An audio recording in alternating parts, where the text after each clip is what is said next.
Assalamualaikum warahmatullahi wabarakatuh. Waalaikumsalam. Bersama rakyat, awasi pemilu. Bersama Bawaslu, tegakkan keadilan pemilu. Hai sahabat Bawaslu, kita kembali lagi bersama podcast Bawaslu Kota Mojokerto. Tema kita kali ini adalah pemimpin perempuan di era globalisasi atau era digitalisasi. Kenapa kita mengambil tema ini? Karena pada bulan April lahirlah pahlawan perempuan yang memperjuangkan hak-hak perempuan. Beliau adalah Raden Ajeng Kartini. Pada podcast kita kali ini kita kedatangan tamu yang sangat spesial dan sangat istimewa. Beliau adalah salah satu pemimpin perempuan di Kota Mojokerto. Beliau adalah Ibu Masluha, Ketua Fatayat NU Kota Mojokerto. Selamat datang Ibu di podcast Bawaslu Kota Mojokerto. Kita bincang-bincang santai ya. Iya. Saya manggilnya Bunda ya. Iya, Bunda aja ya. Sahabat aja enggak apa-apa. Oh iya. Kalau di Fatayat itu kan sebutannya sahabat. Oh iya. Oke. Jangan sahabat Bunda. Mbak aja, Mbak. Mbak. Biar mudah. Oke. Mbak ini kan pertama kali rawuh ya di podcast Bawaslu Kota Mojokerto. Bisa diceritakan profil atau cerita tentang Mbak sedikit biar sahabat Bawaslu lebih mengenal dekat lagi dengan Ketua Fatayat Kota Mojokerto NU ini. Ya, terima kasih Mbak Indrias ya. Mungkin saya lebih akrabnya disebut Mbak Luhah gitu aja ya, supaya enggak Mbak itu kan banyak biar, ya. Biar awet muda ya Mbak ya. Iya, Mbak Luhah. Iya Mbak. Baik, Assalamualaikum warahmatullahi wabarakatuh. Waalaikumsalam. Suatu kehormatan tersendiri bagi saya untuk hadir di sini. Undangan dari Bawaslu Kota Mojokerto. Perkenalkan, nama saya Mas Luhah. Saya lahir tanggal 11 Juli 1976. Kalau dihitung usia saya saat ini 44 ya. Meskipun usia kepemudaan, tetapi karena suatu spesial tersendiri jadi lebih titik, nggak apa-apa usianya. Jiwanya kan yang penting jiwanya muda ya Mbak. Jiwanya muda. Gitu, selalu muda jiwa keorganisasiannya. Baik, saya statusnya udah menikah dan punya anak 3. Yang pertama dia seorang perawat yang sudah bekerja di salah satu rumah sakit Islam di Kabupaten Mojokerto. Yang kedua masih semester 8 dan yang ketiga masih duduk di kelas 5 SD. Dan profesi saya sehari-hari sebagai guru TK dan juga kepala TPQ juga, dan yang mungkin banyak orang nggak kenal, saya juga profesi sebagai MC atau master of ceremony ya, selama ini yang tidak pernah berhenti kadang seperti itu ya, sering job, sering juga. Tampil ya Mbak ya. Sering tampil di panggung berarti ya Mbak. Meskipun nggak terkenal tapi jobnya sangat tinggi. Dan kalau tentang pendidikan ini Mbak Indrias ya, kalau pendidikan ini kalau saya sebutkan dari TK sampai S2-nya kan lama nih. Jadi saya sebutkan yang jasa terakhir aja ya. Tahun 2004 ini saya S1 di Stita Raden Wijaya Kota Mojokerto, ambil jurusan PAI. Yang kedua S1 2008 diambil jurusan bimbingan dan konseling di Undar Jombang, dan yang ketiga ini saya mengambil jurusan pasca sarjana tahun 2013, ini mengambil jurusan NPDI dan alhamdulillah waktu itu saya mendapat peringkat IPK cum laude karena IPK-nya 3,87. 87 ya. Hampir mendekati 4. Iya, alhamdulillah ya. Itu sebuah rahmat dari Allah SWT. Baik, terus untuk pengalaman kerja saya pernah dulu mengajar di kampung di Desa Karangkedawang sebagai guru TK. Terus juga pernah pembina pramuka juga. Terus kepala TK Islam Nur Huda selama 10 tahun, juga kepala TPQ ya, sampai saat ini kepala TPQ Baitul Muhsinin Suratan, dan sebagai guru TK saat ini masih kalau dihitung sudah 25 tahun menjadi guru TK, dan saya bangga jadi guru TK saat ini. Tempat kerja saya di TK Islam Miftahlimah Kota Mojokerto. Baik, untuk pengalaman organisasi saya Mbak Indrias ya. Kalau dihitung ada berapa ini ya? Puluhan ini kalau disebutkan gimana ini caranya? Enggak. Ya, Sampai malam ini kalau menyebutkan satu persatu. Ya, mungkin ini Mbak Indrias ya, tahunnya aja yang saya nggak sebutkan karena tahun dari per tahun ini sangat banyak sekali. Baik, untuk pengalaman organisasi saya sebutkan biar nanti saya nggak merasa salah di ini diundang ke sini itu. Siap. Khawatirnya ini siapa sih dia kok diundang sampai seperti ini gitu loh ya. Bukannya saya sombong ya, tetapi ini adalah begini Mbak Indrias ya. Iya. Saya pernah dulu jadi ketua IPPNU Ranting Areh Dawang selama 2 periode. Terus di PC IPPNU Kabupaten Mojokerto juga 2 periode, tapi bukan ketua, tapi hanya pengurus aja. Terus sebagai ketua IPPNU anak cabang, jadi tingkat kecamatan saya pernah 2 periode juga. Terus ada sekretaris gugus 2 kecamatan Prajurit Kulon juga pernah. Sekretaris K3TK, sekretaris kepala TK, kumpulan kepala TK segugus juga pernah. Terus juga tim motivator KBP Muslimat NU juga pernah. Terus ketua Muslimat NU Ranting Suratan ya. Meskipun sekarang saya fataya, tapi dulu pernah jadi ketua Muslimat loh. Jadi dulu kalau ketua Muslimat itu kan usianya berapa sampai berapa gitu ya. Tapi sekarang lebih muda, saya merasa lebih muda karena sekarang saya malah turun jadi ketua Fatayat NU Mojokerto. Turun usia maksudnya. Baik, terus saya juga bendahara perempuan bangsa Kota Mojokerto, Sekretaris Majelis Taklim Ar-Rahmah, Sekretaris Majelis Taklim Al-Inayah, Sekretaris Majelis Taklim Husnul Khotimah, Sekretaris Majelis Taklim Az-Zahra, dan pengurus takmir Masjid Baitul Muhsinin juga. Terus sekarang saya juga masih menjadi pengurus pimpinan anak cabang muslimat di Ancap atau di tingkat kecamatan Keranggan ya Mbak ya. Terus juga bendahara Pergunu Kota Mojokerto. Pengurus Pergunu ini ada 8 orang Mbak, saya cewek sendiri gitu. Terus wakil ketua dasar. Sungguh Kartini ini Mbak. Iya, kalau laki-laki Kartono ya, kalau laki perempuan Kartini. Terus wakil ketua Dasaisma Mawar 2 di Suratan lingkungan sendiri. Wakil sekretaris Lapas Dam NU Kota Mojokerto. Ini 9 pengurus juga Mbak, tapi saya juga cewek perempuan sendiri. Ya. Yang penting kita bermanfaat ya. Iya. Baik, terus ada sekretaris 1 PC GTKI Prajurit Kulon yang kemarin dilantik untuk yang kedua kali periodenya. Jadi kemarin sudah periode ganti, saya juga sekretaris dan sekarang terpilih lagi jadi sekretaris. Ya. Terus untuk pengurus Dewan Masjid GMI Kelurahan Keranggan juga. Terus yang paling membanggakan adalah saya bisa maksudnya bersama-sama sahabat-sahabat di PC Fatayat NU Kota Mojokerto dan penasehat muslimat NU Suratan. Di usia yang segini saya sudah jadi penasehat, jadi mungkin umurnya harusnya lebih tua dari yang itu anggotanya ya Mbak ya.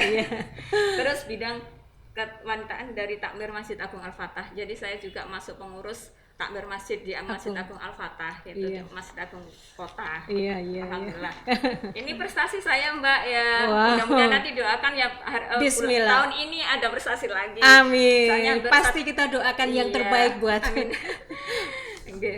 Kalau kita mengingat ke belakang ya Mbak ya, kalau bukan Raden Ajeng Kartini yang memperjuangkan hak-hak perempuan mungkin kita berdua tidak jadi seperti ini ya Mbak ya. Mbak Indrias, Oleh karena itu kita sebagai kaum perempuan harus wajib melestarikan dan membudayakan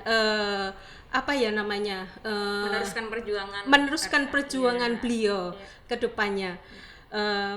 Gini Mbak, dengan padatnya jadwal panjenengan ini, apakah tidak ada kendala di dalam keluarga atau mungkin dari anak terkadang anak kan mama jarang di rumah sekarang, jadi butoyib ya. Laki-laki kan Pak Toyib. Kalau perempuan butoyib. Bisa diceritakan Mbak, mungkin ada kendala-kendala di situ dari keluarga atau dari anak? Ya. Ya, terima kasih Mbak Indrias. Ini yang merupakan suatu pertanyaan yang layaknya orang lain itu sering menanyakan seperti itu kepada saya, karena di mana-mana saya ada, ya. Bukannya saya ada yang jadi apa gitu, enggak, tapi hampir setiap organisasi atau di kegiatan-kegiatan di kota ini hampir ada gitu ya. Iya. Ya alhamdulillah Mbak, ini dari awal saya memasuki organisasi dan lain berkiprah di masyarakat ini sangat didukung oleh suami dan anak-anak dan keluarga tentunya ya.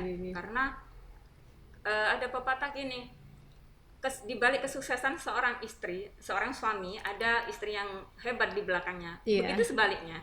Kalau di balik seorang istri yang sukses. Nah, tentunya ada suami. Ada suami yang di belakangnya yang mendukung, yang hebat, iya gitu. Alhamdulillah suami dari awal dan anak-anak juga memahami, karena dari sebelum saya menikah itu dulu sudah masuk berbagai organisasi di tingkat di kelurahan maupun di tingkat cabang ya. Dan salah satu yang maaf ini agak pribadi ya, suami yang disenangi oleh suami terhadap saya orangnya suka berorganisasi gitu ya. Jadi waktu mau nikah itu saya diperbolehkan atau diizinkan untuk melanjutkan hobi saya yang suka berorganisasi. Jadi saat ini yang penting dari awal, yang penting kita organisasi kita atau kegiatan kita positif ya. Positif artinya tidak melampaui kodrat sebagai wanita perempuan gitu ya. Iya, dan anak-anak pun juga mendukung. Jadi pernah suatu hari saya itu, ini yang paling lucu ya Mbak, suatu hari itu saya hari Minggu ya. Saya itu kan kalau hari Minggu agak nyantai kalau nggak ada jadwal gitu kan. Itu saya korah-korah Mbak, cuci piring gitu ya. Terus suami ini, itu loh ada gerak jalan santai, sama ikut biar memasyarakat, artinya membaur dengan masyarakat. Kalau jalan santai di lingkungan kelurahan itu kan orang sekampung Mbak yang ikut ya. Nah biar masyarakat gitu kan. Loh Mas, ini saya kan masih korah-korah, artinya masih cuci piring masih. Ya, sudah semen berangkat aja, saya gantikan cuci piring sampai segitunya gitu loh. Jadi akhirnya kan berangkat, terus di sana saya memperoleh beberapa hadiah karena ada door prize dan ada yang bisa maju untuk menjawab pertanyaan. Akhirnya saya kan orangnya ini Mbak Endel ya, jadi pede-nya banget gitu, bukan pinter tapi pede ya. Jadi pulang membawa beberapa hadiah sehingga suami, ya makanya itu kan ridho. Allah kan terletak pada ridho suami kalau sudah keluarga. Terus pernah juga saya ditelepon waktu di rumah, kalau kan suami itu tahu jadwal saya apa saja gitu Mbak ya. Jadi ditelepon dari pabrik itu kan, loh saya kok masih di rumah kok ngangkat telepon, saya itu loh capek ya, ini saya itu aja absen dulu ya, saya itu capek biar istirahat dulu. Sudahlah nanti sampai itu, waktu itu saya jadi ketua muslimat Mbak, muslimat kan, sudah berangkat aja, nanti di sana kan mesti lupa dengan capeknya. Karena kalau sudah muslimatan itu kan kadang disuruh mimpin tahlil, mungkin baca yasin, mungkin apa gitu kan, akhirnya kan lupa Mbak. Ya memang seperti itu. Jadi kita enjoy dan suami sangat mendukung sekali. Bahkan kalau dihitung kan kadang dari pagi sampai malam hari itu beberapa kegiatan Mbak yang ada, sampai saya punya jadwalnya kan. Ya, saya itu pengacara Mbak, pengangguran banyak acara. Bisa.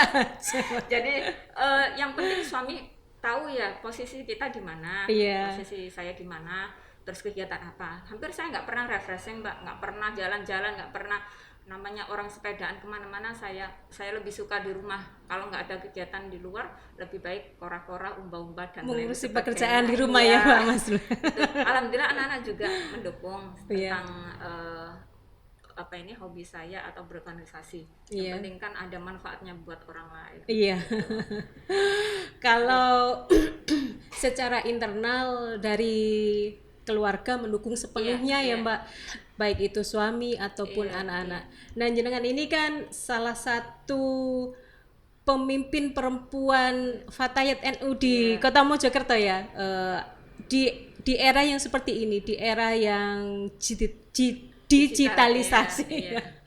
Kalau zaman dahulu kan masih belum ada HP, masih belum ada apa ya namanya video call gitu.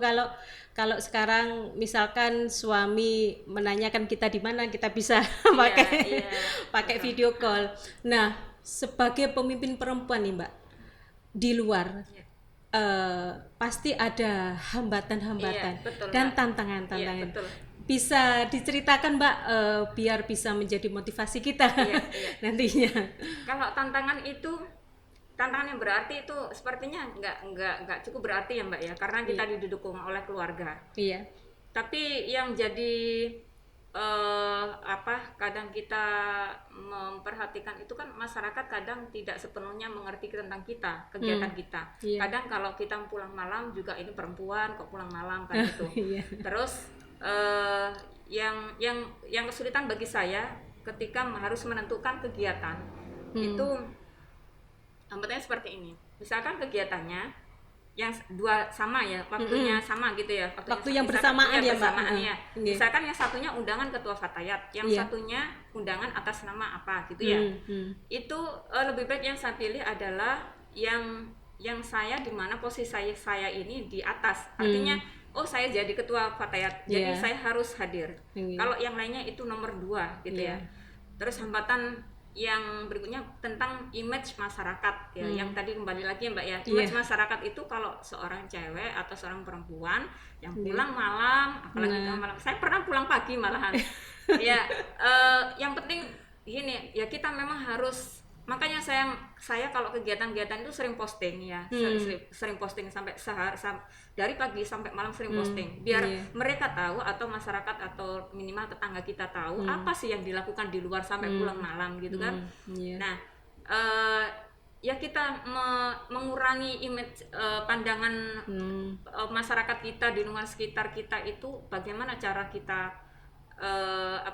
menunjukkan bahwa kita itu di luar atau keluar rumah di malam hari itu tidak Untuk hal-hal yang yang negatif, negatif, ya. tidak untuk yang negatif. Kita Iya. buktikan bahwa kita itu melakukan hal yang positif yang membawa kemaslahatan umat, misalkan menghadiri pengajian atas nama organisasi dan lain-lain sebagainya. Ini juga kita buktikan dengan kadang kita berseragam, itu juga iya. merupakan membantu kita untuk menanggapi Hal-hal yang dianggap negatif orang, ya, gitu. ya. Kita pakai seragam itu pun juga mengurangi itu habis organisasi apa, habis kumpulan apa, itu seragam itu juga menunjukkan bahwa kita di luar itu bukan untuk hal-hal yang tidak bermanfaat gitu Mbak. Nggih. Jadi menjadi seorang pemimpin itu memang tidak mudah ya Mbak ya, memang tidak mudah. Apa yang menjadikan Mbak Masluha ini memutuskan ketika ada pemilihan menjadi ketua Fatayat NU di Kota Mojokerto, apa yang menjadi inspirasi penjenengan, apa yang sehingga jenengan memutuskan ya saya siap untuk menjadi ketua Fatayat NU Kota Mojokerto? Mungkin ini ya, terima kasih Mbak. Mungkin ini agak ke belakang kronologinya ya Mbak ya. Soalnya harus apa gitu ya, cerita berarti dari awal. Seperti halnya yang tadi saya sampaikan di awal bahwa saya itu hobi berorganisasi Mbak. Saya sejak dari kecil dari keluarga NU, dan otomatis dan organisasi saya juga tentang NU ya dari dulu, dari mulai SMP saya juga lulus SMP juga organisasinya NU ya, IPPNU, Fatayat NU dan lain-lain sebagainya gitu ya. Jadi waktu pemilihan dan untuk menjadi ketua ini tidak ujuk-ujuk Mbak, artinya ada rekam jejak sebagai organisasi sebelumnya. Artinya saya sudah menjadi pengurus Fatayat sebelumnya. Karena syarat dipilihnya ketua itu harus pernah waktu itu menjadi pengurus bukan ketua ya, pengurus Fatayat, pimpinan Fatayat NU Kota, meskipun jadi lembaga di bidang atau bukan ketua, tapi di PC-nya masuk di jajaran pengurus Mbak ya, masuk di jajaran pengurus, syaratnya harus itu. Jadi waktu pemilihan waktu itu konferensi, ada beberapa sahabat yang terpilih Mbak. Yang terpilih sebenarnya ada 4 orang ya yang terpilih. Saya orang yang kelima, bukan orang ketiga tapi orang kelima. Waktu itu yang pertama suara terbanyak si A misalnya gitu ya. Tapi waktu dulu itu saya tidak begitu aktif karena saya bukan pengurus harian waktu itu. Waktu konferensi itu si A misalkan ya terpilih gitu ya, tapi tidak boleh suami gitu ya. Yang kedua ada lagi terpilih, ternyata belum jadi, sebelumnya bukan pengurus cabang. Yang ketiga gitu pokoknya bukan sih, saya ini bukan orang kelima, orang keempat mungkin ya. Tiga teman itu ada hal-hal yang tidak memenuhi kriteria, maksudnya bukan pengurus cabang kan, salah satunya ada pengurus cabang. Berikutnya baru saya itu waktu itu sih, kalau misalkan izin suami dulu, saya gini dalam hati, memang kan izin suami itu wajib gitu kan. Tapi saya yakin gitu, suami pasti merestui. Karena apa? Karena organisasi Fatayat ini adalah organisasi yang baik, sosial, keagamaan, dan pokoknya di Banom NU gitu Mbak. Jadi insya Allah waktu itu juga suami kan lagi kerja, jadi waktu itu saya dijiwiti sama pengurus wilayah Mbak. Gini, mbak nggak boleh mundur, saya gitu kan. Nah, waktu itu saya alasan apa lagi, waktu itu saya masih menjabat jadi ketua Muslimat Ranting Mbak. Jadi saya alasannya untuk menolak itu kan sebenarnya banyak waktu itu. Saya itu ketua Muslimat, nggak boleh jadi ketua di cabang. Orang-orang sudah yang Muslimat gini aja, orang Muslimat mengundurkan diri. Jadi ini yang ini salah satu pilih satu aja yang ini. Jadi banyak motivasi, dukungan dari orang-orang yang hadir, pembina-pembina Fatayat waktu itu. Sudah, ayo semangat, nanti kami bantu seperti itu. Dan sahabat-sahabat semuanya juga mendukung. Kebetulan saat ini yang jadi pengurus cabang, pimpinan cabang Fatayat NU itu orangnya sangat luar biasa Mbak. Banyak potensi di dalamnya. Jadi malah banyak yang pintar melebihi saya. Saya itu kan bukan orang pintar, bukan orang benar, tapi ingin orang bermanfaat. Banyak sekali sahabat-sahabat yang di BC Fatayat itu potensinya luar biasa. Ada yang seorang dosen, ada kepala sekolah, dan yang punya S2 pun banyak gitu ya. Dan saya memang menempatkan teman-teman atau sahabat-sahabat itu pada poksinya, artinya keahliannya di bidang apa. Misalkan dia di kesehatan, saya ambil perawat, bidan, dan lain sebagainya. Nah, ini waktu itu saya bukan memutuskan ya Mbak ya, menjawab ya. Ya bismillah aja, karena banyak dukungan waktu itu dari pembina, dari sahabat-sahabat pengurus, kan masih ada pengurus-pengurus yang lama yang usianya, kita kan kadang itu organisasi kan dibatasi usia Mbak. Teman-teman, saya lihat teman-teman yang masih bertahan di usia Fatayat itu siapa saja. Saya yakin bismillah insya Allah dengan potensi-potensi teman-teman sahabat-sahabat Fatayat insya Allah bisa mendukung saya gitu ya.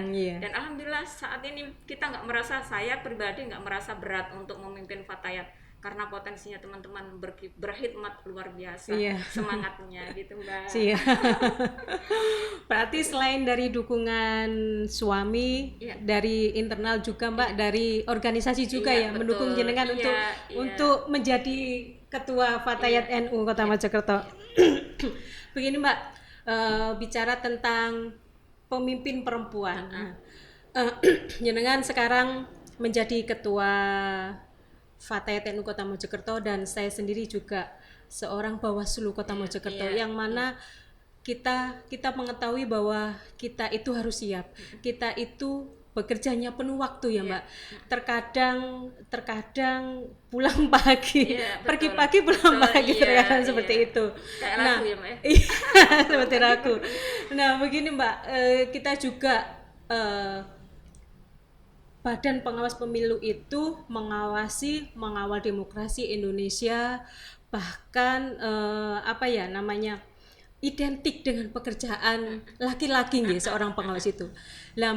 Bagaimana pandangan dari seorang pemimpin panjenengan ya Mbak sebagai seorang pemimpin Fatayat NU tentang perempuan menjadi pengawas pemilu? Mungkin ada pendapat dari jenengan Mbak. Iya. Terima kasih Mbak. Ini juga mungkin kita sama-sama ini ya, perempuan yang di posisi orang umum, artinya di situ banyak laki-lakinya dan sebagainya ya. Apalagi kalau seperti saya ini kan banyak organisasi yang di situ mayoritas laki-laki gitu ya. Begini, pada umumnya seorang pemimpin itu adalah laki-laki Mbak ya. dan sangat minim sekali seorang pemimpin itu perempuan di masyarakat kita. Tetapi kan Islam itu tidak melarang perempuan untuk sama dengan kedudukannya sama ya Mbak ya, berkiprah seperti laki-laki yang tentunya dalam koridor-koridor Islam dan agama ya Mbak ya. Iya.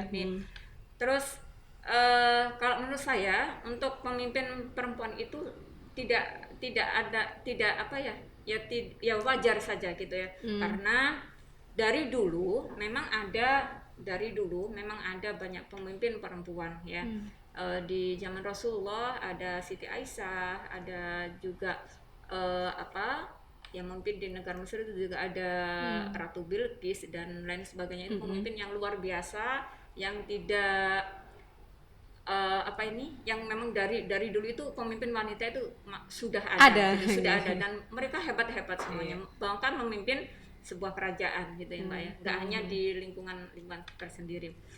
Terus kalau memimpin seorang, yaitu tadi kembali lagi seorang pemimpin perempuan itu tidak dilarang oleh agama. Ya. Dan menurut saya ya seperti Mbak Indres ini kan sebagai bagian dari Bawaslu ya. Bawaslu ini kan tentunya apalagi kalau nanti di masa-masa mendekati pemilu itu sangat luar biasa hebat, ini kerjanya harus full time dan lain sebagainya ya. Itu kalau menurut saya sih itu memang harus, kalau kita kerja harus komitmen, punya kerja keras yang tinggi. Artinya apa? Kalau kita sudah memilih satu pekerjaan itu harus punya komitmen yang tinggi, punya rasa perjuangan yang tinggi. Kalau kita sudah memilih, ya sudah kita tekuni, jangan setengah-setengah. Kalau kita bekerja harus setengah hati, jangan separuh hati, tapi harus sepenuh hati ya, dengan ikhlas tentunya. Nah, selama jenengan atau Mbak Indres ini diridhoi atau direstui, diizinkan oleh suami, saya kira sah-sah aja. Seperti halnya saya, kadang orang luar memberikan penilaian itu kalau sering pulang malam, apalagi kalau MC Mbak, kalau MC kan harus selesai acara Mbak, kadang jam 11, kadang jam berapa saya pulang, masa ditinggal tengah-tengah kan nggak mungkin ya, itu tuntutan profesi kita Mbak ya. Jadi harus sepenuh hati dengan ikhlas ya. Selama sekarang kita berpegangan aja, yang penting Allah Maha tahu, yang penting suami mengizinkan, merestui, anak-anak keluarga kita siap untuk ditinggal untuk beberapa saat atau sepenuh ketika hari kita misalnya sepenuh berada hari di luar ya, rumah. Iya, yang penting keluarga kita mengetahui apa yang kita lakukan ya. Pernah Mbak, saya itu sudah jam istirahat, namanya tuntutan organisasi, tuntutan profesi itu harus siap ya. Pernah jam istirahat sudah siap untuk istirahat ya, di situ temani suami ya.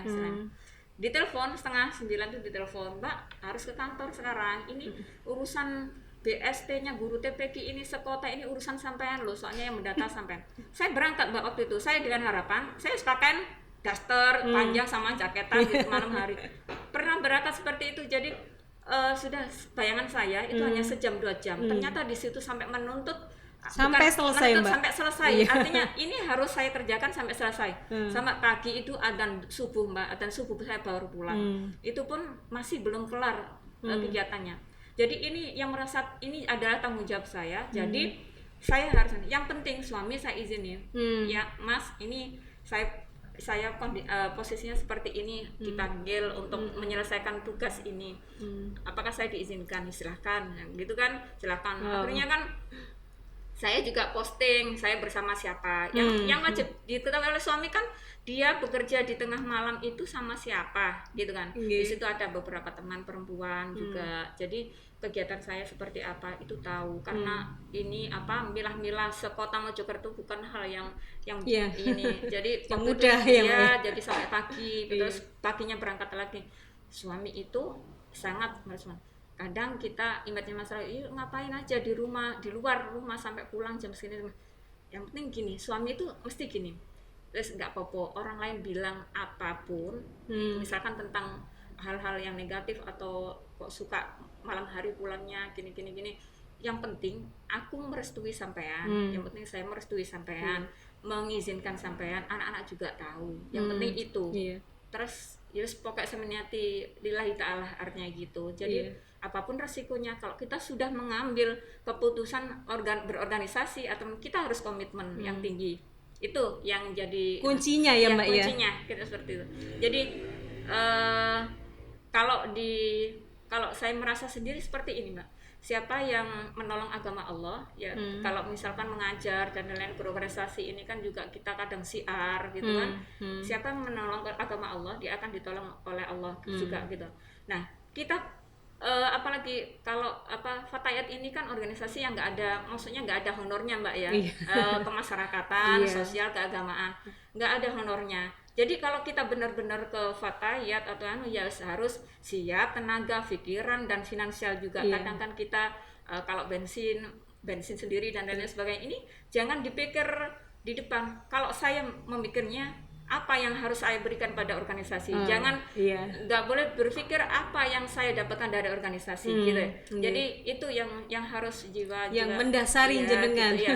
Nah kalau sudah seperti itu ikhlas dengan sepenuh hati lillahi ta'ala, insya Allah berkat itu akan menyertainya Mbak. Berkat dan berkahnya gitu ya.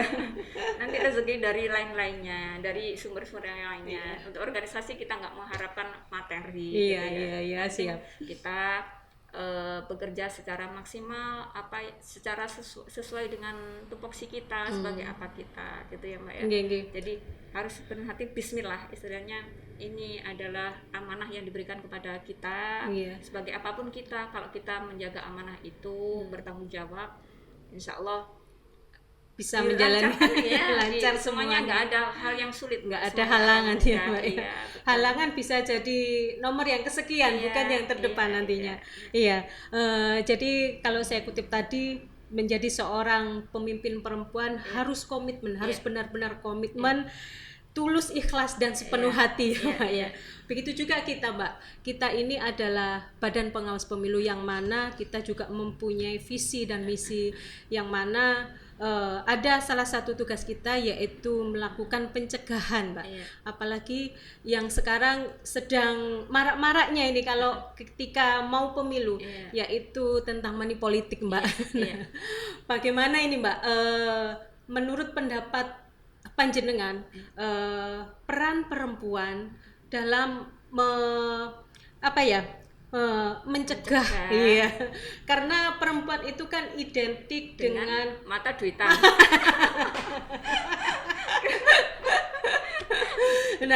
Semuanya ya. Nah, bagaimana menurut panjenengan peran perempuan terhadap pencegahan money politik ini Mbak, menurut panjenengan? Ya kalau menurut saya sih ini mumpung masih jauh-jauh pemilu mungkin sedini mungkin kita sosialisasikan kepada masyarakat, terutama ibu-ibu ya. Ibu-ibu tuh kalau zamannya pemilu atau pilkada dan lain sebagainya itu mesti anggapannya gini, saya nggak dikasih uang kok, saya nggak berangkat ke TPS kayak gitu. Itu sudah rahasia umum ya seperti itu ya. Memilih seorang pemimpin itu adalah wajib, apalagi di tingkat 3 orang aja harus ada. Misalnya kita pergi pergi bertiga, satunya harus jadi pemimpin kan gitu. Apalagi tingkat masyarakat yang lebih luas lagi, tingkat kota dan lain sebagainya. Ini memilih seorang pemimpin adalah wajib. Dan tetapi wajib itu jangan dikotori dengan hal-hal yang tercela, misalkan money politik ya, yang sudah kita gini aja, kadang itu kan dari Bawaslu dan lain-lain sudah money politik itu nggak boleh, sudah sosialisasi semaksimal mungkin gitu ya. Tetapi pada prakteknya itu kan masih ada beberapa hal yang itu masih diterapkan di lingkungan masyarakat kita. Bawaslu sudah wanti-wanti, sudah gembar-gembor money politik itu dilarang gini-gini. Sebenarnya money politik itu Rasulullah saja sangat benci dengan orang yang menyuap dan yang disuap, dan perantaranya juga Mbak. Jadi nggak harus yang menyuap dan yang disuap saja, tapi yang perantaranya itu juga sangat dibenci oleh Rasulullah gitu ya. Dan itu juga dilaknat oleh Allah sebenarnya, suap dan menyuap itu. Tetapi pada prakteknya di masyarakat kita ya, kalau misalkan apalagi di masyarakat kota Mbak, ini saya juga nggak menjelek-jelekan masyarakat kota dan kabupaten ya. Di kabupaten tuh orangnya bukannya ini ya agak neriman Mbak. Misalkan kadang itu oh saya kenal itu, masih gak disangoni budal ae gitu ya. Tapi kalau ya bukannya ya ya ada lah teman-teman dari kabupaten yang juga seperti kemarin tuh ada gini saya itu nggak itu ya nggak berangkat gitu loh. Jadi memang hal seperti itu kalau bisa itu nggak jadi tradisi gitu ya. Harus bisa dihilangkan ya Mbak ya. Kan ada image yang apa ini, misalkan pilkada itu atau pilih itu adalah pesta demokrasi ya. Yang namanya pesta itu banyak bom-boman kayak gitu, itu image yang di masyarakat kita yang dinamakan seperti itu. Tapi kita harus ya sedini mungkin, kalau mungkin sejak awal ini masih beberapa tahun lagi ya Mbak ya. Iya. Nah ini kan 2024 nanti Mbak pemilihan. Iya, 2024 ini kan masih ada waktu 3 tahun gitu. Kalau bisa itu, nah sekarang aja sudah ada hawa-hawanya, sudah hawanya sudah mengarah ke dan lain-lain sebagainya sudah gitu mengarah ya, ke kampanye. Nah, kalau bisa itu ya sejak dinilah kita sosialisasikan ya kepada masyarakat, baik di tingkat RT dan RW dan lain sebagainya ya. Kalau bisa memilih itu sesuai hati nurani, yang mana kriterianya itu seperti Rasulullah kan. Tapi kalau Rasulullah, kriteria seorang pemimpin seperti Rasulullah kan kita nggak bisa sesempurna Rasulullah. Tentunya ya mungkin salah satunya ya kita ini misalkan tablik, amanah, fatonah dan sidik gitu ya. Sifat Rasulullah dalam memimpin, sidik artinya benar, terus amanah, dapat dipercaya, tablik menyampaikan, terus dan lain sebagainya.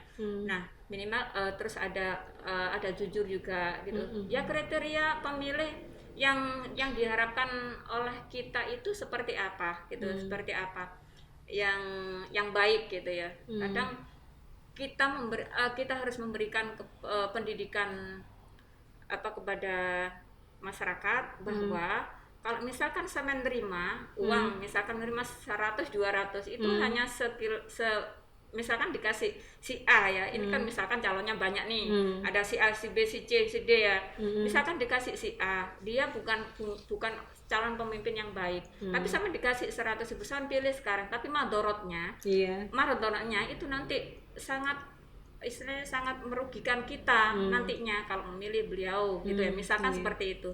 Jadi mulai sekarang itu kita ya, kalau kita punya punya organisasi sosial di masyarakat, misalnya dari tingkat PKK saja kita sudah nanti mulai sekarang itu ya, nanti kalau ya memang sejak ya sudah masih lama sih Mbak ya, cuman kan ya nyerempet titik lah. Nanti kalau kita cari pemimpin yang jujur, yang amanah, yang baik, yang seperti ini gitu ya. Jadi kalau kita sosialisasi lebih dini atau lama nanti jangkauannya itu, masyarakat itu akan lebih mengena daripada nanti sudah mendekati terus baru kita sosialisasi terus apa yang disampaikan kemarin ya, seperti itu ya. Jadi seperti itu. Jadi money politik itu juga harus Mbak ya, harus sedini mungkin lah dicegah. Ya mungkin para caleg ini sudah mulai sekarang mungkin ya ada hawanya persiapan kan mungkin ada persiapan seperti itu. Ya nanti dampaknya kalau kita memilih orang yang karena uang itu nanti ya sekalian gitu, ada sosialisasi seperti nanti. Kalau misalnya sudah bekerja, ada balik modal dan lain sebagainya, kadang kan image-nya di masyarakat juga pernah ada omongan seperti itu. Saya kok ya nek ngetokno duit akeh iku mesti kok gini gitu ya. Jadi ya bagaimana Bawaslu, saya yakin untuk mengantisipasi hal-hal yang tidak terpuji itu di masyarakat, insya Allah sudah bisa. Oh ya Mbak, ini tadi kan momen Kartini ya Mbak ya. Tadi kan saya mengulas pemimpin wanita ya, di zaman Rasulullah dan lain-lain. Kalau di perempuan pribumi sendiri juga ada beberapa contoh pemimpin perempuan. Di antaranya ada Cut Nyadin, waktu itu pemimpin perang karena Tengku Umar meninggal. Dan yang paling terkenal adalah Raden Ajeng Kartini yang memperjuangkan hak-hak atau emansipasi wanita saat ini ya Mbak. Andai kan nggak ada perjuangan Raden Ajeng Kartini, kita nggak bisa di luar rumah sebebas ini ya Mbak ya. Dan juga pendidikan mungkin hanya setaraf SD itu saja, tapi karena kita termotivasi oleh perjuangan Raden Ajeng Kartini, yang ini wajib kita teruskan perjuangannya ya. Jadi nggak boleh sampai berkarya berprestasi itu tidak sampai di sini, artinya sampai kapanpun kita terus memperjuangkannya gitu ya. Sampai sampai kita sudah tidak mampu lagi ya Mbak gitu ya ya, nantinya untuk mengabdi ke negara, untuk jiwa kita sudah tidak mampu lagi berdiri, raga kita tidak mampu lagi berdiri. Kita semuanya pada dasarnya ini seorang pemimpin Pak, minimal pemimpin diri sendiri kan gitu. Jadi ada potensi, dan sebagai pemimpin itu tidak hanya bertanggung jawab kepada Allah, tapi bertanggung jawab untuk orang yang kita pimpin. Jadi ya perempuan itu masih banyak potensi untuk menjadi seorang pemimpin ya, karena nggak ada larang di dalam agama.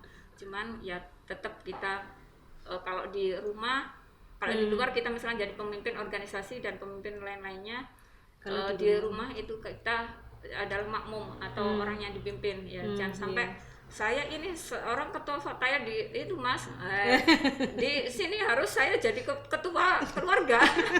Nggak boleh seperti itu. Jadi tetap manut. Tetap sesuai dengan kodrat kita sebagai perempuan ketika kita sudah kembali lagi ke dalam keluarga ya Mbak. Oke Mbak, ngobrol kita memang asik, tetapi nanti kalau diteruskan lupa waktu kita. Sebelum kita mengakhiri obrolan kita ini, bisa Mbak memberikan kiat-kiat Mbak sehingga Mbak bisa menjadi sukses seperti ini, bisa menjadi ketua Fatayat, istilahnya bisa menjadi panutan Fatayat NU di Kota Mojokerto. Bisa memberikan kiat-kiatnya Mbak kepada kita? Iya. Sesuai dengan moto Kak saya pribadi adalah khairun nasi anfa'uhum linnas. Sebaik-baik orang semanusia adalah orang yang bermanfaat bagi sesama. Saya bukan orang pintar dan juga bukan orang benar, tapi saya ingin bermanfaat bagi orang lain. Kiat-kiat yang harus bukan harus ya Mbak ya, kiat-kiat yang perlu kita adalah kalau kita sudah memilih sesuatu pekerjaan atau sesuatu profesi, kita harus bekerja dengan sepenuh hati dan dengan ikhlas. Insya Allah nanti rezeki akan mengikuti. Dan kalau kita tidak usah memikirkan orang berpendapat kita tentang seperti apa. Yang penting kita adalah bagaimana kita buktikan bagaimana cara kita bisa berprestasi. Artinya berprestasi di bidang yang kita jalani. Itu ya. Itu kiat-kiat yang untuk sukses. Artinya kita bekerja sesuai tupoksinya. Kalau kita jadi pemimpin harus bisa memimpin dengan baik. Kalau kita jadi seorang yang dipimpin atau anggota, kita jalani.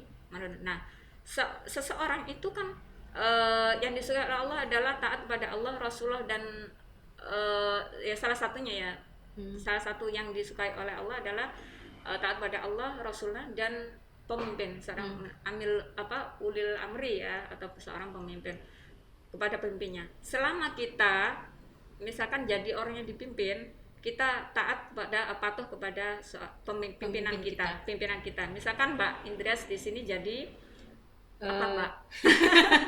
Kan nggak ketua ya, maksudnya bukan ketua. Kalau saya di sini divisi penanganan pelanggaran, Mbak. Selagi ketua itu adalah ketua itu memerintahkan atau memberikan pekerjaan yang baik dijalani. Tetapi kalau selama pimpinan kita itu mengarahkan kita kepada hal yang jelek, kita tidak boleh patuh, gitu ya. Tapi saya yakin ketua Bawaslu itu nggak mungkin lah menyuruh hal-hal yang jelek ya, apalagi divisi penanganan pelanggaran ya. Ini yang sangat ditakuti oleh itu ya para caleg-caleg ya. Soalnya kalau lihat pelanggaran langsung ini ya, sering bertemu dengan saya nanti gitu ya. Ya, jadi itu tadi Mbak, kiat-kiat untuk menuju sukses sebagai seorang pemimpin perempuan adalah kita bekerja sepenuh hati. Jangan memikir apa yang harus kita dapati, tapi berpikirlah apa yang harus kita berikan, kita sumbangkan kepada organisasi atau pekerjaan tersebut ya. Dan buktikan kalau kita bisa berprestasi ya. Iya. Itu Iya. Terima prestasi kasih. prestasi itu sangat membuktikan kalau kita itu berdedikasi tinggi dan Iya. bekerja dengan Sungguh-sungguh. sungguh-sungguh Iya. gitu, Mbak Iya. Indrias. Terima kasih Mbak Masluha, Iya. Ketua Fatayat NU Kota Mojokerto yang hari ini bersedia hadir di Bawaslu Kota Mojokerto. Beliau ini sangat menginspirasi wanita-wanita khususnya Kota Mojokerto untuk berkarir ke depannya lagi ya Mbak, untuk berkarir ke depannya lagi dengan moto kita harus bekerja dengan ikhlas dan sepenuh hati. Dan satu tadi pesan dari Mbak Masluha bahwa kita itu ketika jadi perempuan harus patuh sama pemimpin. Nah di sini Pak Ketua, tadi pesannya ketika ada petunjuk dari Pak Ketua, ketika itu memang apa yang disampaikan, apa yang diperintahkan oleh seorang ketua Bawaslu itu benar, kita harus wajib menjalankannya ya Pak.